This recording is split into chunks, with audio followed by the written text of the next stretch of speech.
Olá, tudo bem? Bem-vindo ao canal Viver de Renda. Se inscreva no canal, deixe o seu like, compartilhe com os amigos. Nos acompanhe também no Instagram Viver de Renda Canal e no nosso novo canal aqui no YouTube, o Café com Ações. Para quem não me conhece ainda, eu sou Clóvis Faleiro, muito prazer.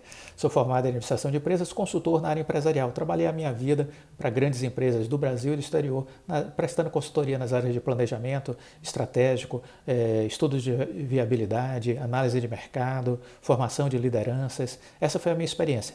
Ter compartilhado o ambiente dessas grandes empresas, convivendo com diretores, com CEOs, fez com que eu tivesse um entendimento de como funciona a dinâmica empresarial. Isso acaba me ajudando quando eu começo a investir na Bolsa de Valores. Isso foi em 2006, quando eu iniciei a minha trajetória na Bolsa de Valores. Completo esse ano 15 anos. E esse canal Viver de Renda, qual é o seu propósito? Tudo tem que ter um propósito na vida. O propósito desse canal é compartilhar com vocês as minhas experiências de vida profissional e também como investidor. Eu aqui não vou fazer análise de ações, não vou fazer recomendações, mas aqui eu vou compartilhar com vocês as coisas que eu entendo, que eu aprendi, os meus erros e que esse conteúdo possa então ser útil para você, para que você adquira autonomia, que você passe a olhar o mercado de ações de uma outra maneira, entendeu? Então essa é a minha expectativa quando eu criei o canal Viver de Renda, é isso que me move, de alguma forma, a contribuir para que você tenha mais segurança do que está fazendo no mercado de ações. A Bolsa de Valores é o ambiente mais propício para a geração de riqueza. O caminho da riqueza passa pela Bolsa de Valores. Por outro lado, é preciso saber o que está acontecendo na Bolsa, é preciso entender como funciona a dinâmica do mercado financeiro, como pensam os grandes investidores e aí estudar as empresas. Porque se eu vou investir numa ação, eu estou comprando um pedaço representativo de uma empresa. Eu só posso me associar com algo que eu conheço. É uma temeridade comprar uma ação sem conhecer a empresa. Chega a ser uma coisa insana. Então é preciso, sim, estudar as empresas e identificar o seu momento, suas oportunidades, seus diferenciais, seu mercado, sua liderança. Tenho falado muito desde a semana passada sobre a importância da liderança das empresas e insisto nessa temática. Tem coisas que eu estou fazendo aqui no canal e que eu não vejo em muitos canais ser reproduzido, ser contextualizado pelas pessoas, né, que trabalham sobretudo com Bolsa de Valores. E a minha experiência me sinaliza para isso. Eu preciso estudar empresas, né, eu preciso entender quem são seus líderes, são as pessoas que fazem diferença. Então, ao invés de procurar olhar indicadores, deixa os indicadores para a segunda parte da sua análise. A primeira análise é sobre a empresa e sobre os seus líderes. São as pessoas que fazem diferença. Aprendam isso de uma vez por todas. Então, hoje a gente vai falar sobre uma empresa que está no meu radar. Né? Estamos num ano de ciclo de commodities, um ano de alta do ciclo de commodities, e eu estou olhando as commodities. Eu estou olhando o petróleo, eu já estou posicionado em uma empresa que é a PetroRio, e eu estou olhando o minério de ferro. O minério de ferro me chama a atenção. Por quê? Porque o mundo vai entrar num ciclo de recuperação econômica. Estamos no caminho dessa recuperação. A recuperação ganha cada vez mais tração quanto mais a vacinação cresce e a pandemia vai minimizando os seus riscos. Quanto mais a normalidade voltar, decorrente desse processo de vacinação, mais as economias estarão se organizando e entrando nos eixos e crescendo. Minério de ferro é matéria necessária para muita parte aí dessa recuperação econômica. Então, o Goldman Sachs, que é um banco de investimentos americano, sinalizou que 2021 é um ano de um ciclo de alta de commodities. Então, está no meu radar esse assunto. E quando a gente fala em minério de ferro, a gente fala basicamente em quê? Aqui no Brasil a gente fala em Vale. Né? A Vale, existe aí aquela coisa assim, existe dois momentos muito característicos da Vale. Existe uma Vale que eu fui acionista antes do governo Dilma, uma Vale que era liderada por um CEO chamado Roger Agnelli. Foi o grande CEO que a Vale já teve. Ele era vice-presidente do Bradesco, ele veio do Bradesco e assumiu a presidência da Vale. Fez uma gestão extraordinária.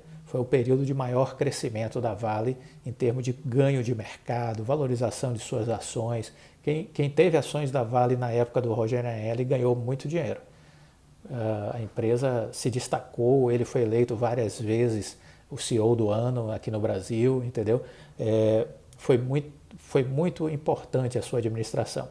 Por outro lado, a Vale ainda tinha uma presença estatal muito grande, embora já privatizada, mas fundos de pensão de empresas estatais, de alguma forma, tinham uma participação muito grande no capital social da empresa. Isso acabava gerando intervenções ou tentativas de intervenções. E Dona Dilma Rousseff tentou intervir ao máximo na Vale. O Rogério Agnelli bateu de frente com ela, chegou um momento que essa disputa foi insustentável e o Rogério Agnelli renunciou à presidência da Vale porque não admitia, sob hipótese alguma, a tentativa de influência da senhora Dilma Rousseff. E daí então a Vale entra no segundo momento, que foi um momento que eu considero de declínio e que foi marcada por grandes tragédias ambientais, né? Na época do Rogério Agnelli nunca aconteceu nada de grave com relação à Vale, nessas questões ambientais de segurança. Depois da saída dele, nós tivemos Mariana e tivemos Brumadinho. Brumadinho, que gerou agora um acordo com o governo de Minas, na casa aí dos 30 bilhões de reais para reparações, tanto do ponto de vista das famílias que tiveram seus entes queridos perdidos naquela tragédia, como das comunidades que foram atingidas, a própria questão ambiental, né? Então, foi merecida a punição da Vale, porque ela já foi recorrente, né? Ela já tinha tido a tragédia de Mariana e aí, novamente, por falta de cuidado, de zelo, novamente Brumadinho repetiu, né, repetiu a história de Mariana, né? Então, a Vale meio que viveu aí seu calvário, mas eis que temos aí mudanças, né? Mudanças de direção, mudanças de cenário macroeconômico, com ciclo de alta de commodities, e mudança de percepção de valor com relação à própria empresa. Então, sim, ela entra no meu radar uma vez mais. E aqui eu trago uma matéria recente, de janeiro ainda, né, dizendo: confiança sobre dividendos e minério de ferro faz XP elevar preço-alvo da ação da Vale para R$ 122. A XP levou o preço de ações da Vale para R$ 122, confiante na alta dos preços das commodities. Atualizou sua projeção de minério de ferro de $100 para $135 na média de 2021. A XP manteve recomendação de compra para a mineradora, que continua sendo a principal aposta dos analistas do setor, mantendo as recomendações inalteradas, e a Vale preferida no setor devido à demanda saudável de minério de ferro na China, após incentivos econômicos do governo. A XP também tem perspectivas bastante otimistas para o pagamento de dividendos, pois acredita que a Vale pode ter uma geração de caixa mais forte, o que acaba influenciando diretamente a quantidade de distribuição de proventos. Os analistas estimam um retorno de 8,5% em 2021, com a possibilidade de aumento. O preço-alvo para as ADRs, que são as ações negociadas lá fora, né, é de $25. Então, temos aqui uma projeção da XP com relação à Vale. Mas mais ainda me chamou a atenção uma matéria já de fevereiro que saiu no Estado de São Paulo, jornal. Estrangeiros avançam na Vale. Para mim, essa é a grande notícia do ano com relação à Vale. Estrangeiros avançam na Vale e já são donos de 55% das ações da mineradora. Por que isso é bom? Porque, de fato, agora o governo passa a ser minoria na Vale, pela primeira vez. Os fundos de pensão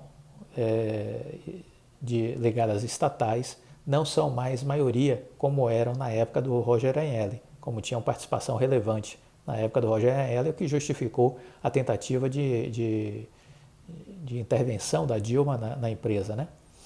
Perto de completar 24 anos de privatização, a Vale caminha para encerrar 2021 com menos presença do setor público entre seus sócios. O movimento é puxado pelo Banco Nacional de Desenvolvimento Econômico e Social, que vendeu mais de 10 bilhões em ações da mineradora em 2020 e poderá em breve se despedir da empresa. O mercado espera que a Previ, fundo de pensão do Banco do Brasil, também venda parte de sua fatia. Isso tem sido a orientação do Paulo Guedes. Paulo Guedes tem batido nessa tecla que esses fundos de pensão precisam realizar os seus lucros, entendeu? Reduzir a sua participação em algumas empresas. Tem sido uma batida que o Paulo Guedes tem defendido. Então, o fundo de pensão deve também vender uma parte da sua fatia e, com isso, a mudança do perfil acionário da Vale ocorre após o fim do acordo de acionistas da empresa e abre espaço para que fundos de investimentos estrangeiros avancem na mineradora, que tem o maior valor de mercado na Bolsa Brasileira, de 471 bilhões de reais. Aqui você já deve ter ouvido eu comentar sobre a Apple, né? O valor de mercado da Apple varia entre 2,2 e 2,4 trilhões de dólares. Compara aí com a Vale, que tem o valor de mercado de 471 bilhões. Veja que diferença monstruosa, né? Monstruosa. Então, isso é uma das razões que me faz, esse ano, estar decidido a fazer uma posição em Apple. Tá? Então, para quem acompanha minha carteira de ações, eu ainda não entrei na Apple esse ano, mas estou esperando o momento adequado para marcar uma posição na empresa. O apetite internacional tem sido grande, em especial após a companhia ter conseguido mitigar a situação de indenizações com relação a Brumadinho. O fundo americano Capital Group, que tem 2,1 trilhões de dólares sob gestão, é o principal exemplo. A gestora tem avançado sobre o capital da Vale e já se aproxima de 15%, apurou o Estadão. Um dos analistas do fundo é o brasileiro Bruno Rodrigues, que já trabalhou na Vale. Com o crescimento rápido do Capital Group na Vale, a expectativa é que o fundo indique já na próxima assembleia dos 2 conselheiros, segundo fonte próxima ao tema. Outro gigante, o BlackRock, já tem 5,2% da mineradora, enquanto a Mitsui japonesa detém 5%. Consideradas participações menores, a empresa tem 55% de estrangeiros na sua composição do capital social.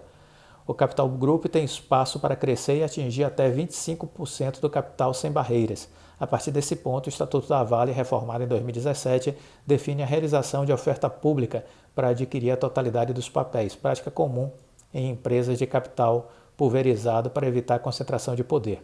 Aos poucos, mais papéis da Vale serão ofertados no mercado. O BNDES prepara a venda nesse ano de mais 10 bilhões em ações para zerar a posição na mineradora.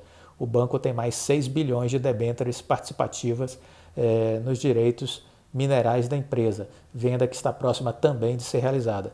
Esses títulos foram originados na privatização, podendo ser vendidos ainda na primeira metade de 2021. Na oferta desses papéis, a União poderá pegar carona e também fazer sua venda, embolsando alguns bilhões de reais, em um momento que passa por dificuldades no seu orçamento. Também se espera que os fundos de pensão façam uma venda parcial de suas ações na mineradora, por meio da Litela Holding, que concentra participações da Previ, Funcef, que é da Caixa, e Petros, da Petrobras, conforme informações no site da própria Vale. Os fundos de pensão possuem 9,8% das ações da mineradora. Se a escolha for vender ações da Vale, o momento é super oportuno, com a ação da companhia tendo já registrado máxima histórica. Apenas em 2020, o papel da mineradora fechou com alta de 74% na esteira do preço do minério de ferro. Seu produto carro-chefe acima de 160 dólares a tonelada na China. Segundo a Eleven Financial, a Vale tende a se beneficiar da sua nova estrutura de governança, que à medida que entes do governo deixam o negócio, caem os riscos de ingerência na política da mineradora. O atual Conselho de Administração da Vale ainda reflete o poder estatal na mineradora. O colegiado deverá ser alterado em abril, na próxima Assembleia de Acionistas. Hoje a União ainda tem a chamada Golden Share, que é o papel criado na privatização que dá poder de veto em alguns temas, como venda de determinados ativos. Então essas são algumas informações e por isso a Vale está no meu radar, por conta do cenário macroeconômico mundial, de um ciclo de alta de commodities, minério de ferro já em ampla processo de valorização e com ainda mais perspectiva de valorização, e a Vale resolvendo alguns embrólios que tinha com a Justiça, em especial o caso de Brumadinho, e agora uma Vale que terá uma mudança profunda do ponto de vista de sua distribuição societária, né? E essa ampliação da participação dos estrangeiros na empresa, de grandes fundos de investimentos, isso é música para os meus ouvidos, porque a presença estatal finalmente começa a ser minoritária e isso acaba ampliando a percepção de positividade, né, dos investidores, das pessoas que querem apostar numa empresa, aportar seus recursos numa empresa. Isso fica muito mais factível na hora que você tem a ingerência estatal reduzida, né? Então a Vale era privada, mas com uma influência estatal ainda grande por conta da participação do BNDES, dos fundos de pensão da Petrobras, da Caixa, né, do Banco do Brasil. Isso tudo fazia com que, embora privatizada, a Vale ainda tivesse uma influência muito grande do governo brasileiro. Essa influência, pela primeira vez, ela começa a ser minimizada. É uma mudança de paradigma, é uma mudança interessantíssima e que torna a Vale mais livre para ser dona de fato do seu destino, né? E isso é importante nesse momento, diria assim, que é a grande mudança na Vale que está em curso, né? Essa mudança do capital social. E isso sinaliza para uma trajetória de alta. É o melhor momento para entrar na Vale? De novo, falamos isso sobre a PetroRio, né? Temos que olhar a empresa, seus fundamentos, sua liderança, seu contexto, suas perspectivas. Por outro lado, temos que olhar a macroeconomia, temos que olhar a situação das bolsas mundiais.